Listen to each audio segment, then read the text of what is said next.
E o mundo inteiro estava olhando com bastante atenção.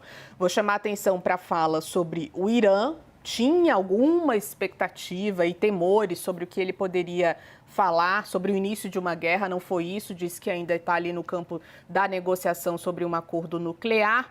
E também chamou a atenção para os vários momentos, durante essa mais de 1h30, em que Donald Trump citou a economia, falou sobre economia doméstica, a situação ali dos americanos, tudo que teria feito para melhorar até o poder de compra dos americanos, porque esse é um ponto ali crucial, pensando na popularidade do presidente americano. Isso mesmo, Ju, dentro do esperado, então um discurso que não surpreendeu em absolutamente nenhum ponto. Ele teve um tom talvez um pouco acima do usual em dados momentos, em algumas provocações, mas em termos de conteúdo ficou bastante alinhado àquilo que nós havíamos já descrito antes do próprio início dessa fala, né? Então o presidente Trump focalizando assuntos que são da mais alta relevância para o momento, como é o caso da economia, o caso da imigração e a política externa. Eu diria que também, sem surpresa, é claro que num país polarizado nós presenciamos alguns protestos, como costuma ser de praxe nesse tipo de ocasião, não só com a falta de apoio ali, né, nas palmas, aplausos, no senta e levanta, como você bem disse, mas também com algumas manifestações, algumas mais vocais, outras menos, né? Vários democratas, por exemplo, usando pins da Ucrânia em referência ao apoio da guerra, alguns democratas usando plaquinhas que falavam, né, para serem tornadas públicas as pastas, né, as denúncias contra os escândalos sexuais nos Estados Unidos, nos quais Trump costuma ser citado. A gente viu também referências ao ICE, então críticas ao ICE, além de um repeteco do ano passado, eu diria, que foi o representante, né, o congressista Al Green, que foi retirado do Congresso logo no início do discurso de Trump.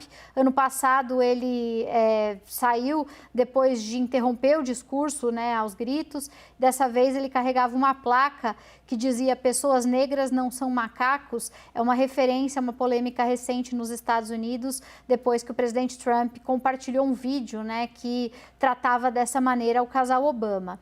Mas voltando ao conteúdo do discurso, Ju, propriamente, algumas coisas que eu destacaria, além do óbvio que já foi dito, né? O presidente Trump abriu e fechou esse discurso falando dos Estados Unidos como sendo um país que revive a sua era de ouro, né? E essa é uma expressão interessante porque ela faz ponte com o discurso que ele próprio realizou ano passado e depois agora volta a repetir.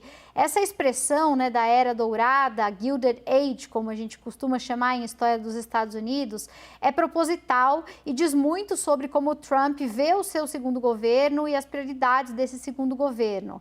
Ela é uma expressão do final do século XIX, de um outro presidente que ele mesmo usa como referência em vários momentos e que basicamente resume uma forma de ver o papel dos Estados Unidos no mundo. Tem a ver com defender expansão industrial, crescimento na infraestrutura, a formação de uma autonomia, de soberania econômica por meio de tarifas protecionistas e um nacionalismo, acima de tudo, também nesse campo econômico. Essas são características da chamada Era Dourada do século XIX, que entraram para a história do país e que o presidente Trump, mais de uma vez, evoca, inclusive essa noite, como parte do seu script. É claro que dentro disso, Ju, ele vai atribuindo tudo que há de ruim à herança maldita do antecessor, né?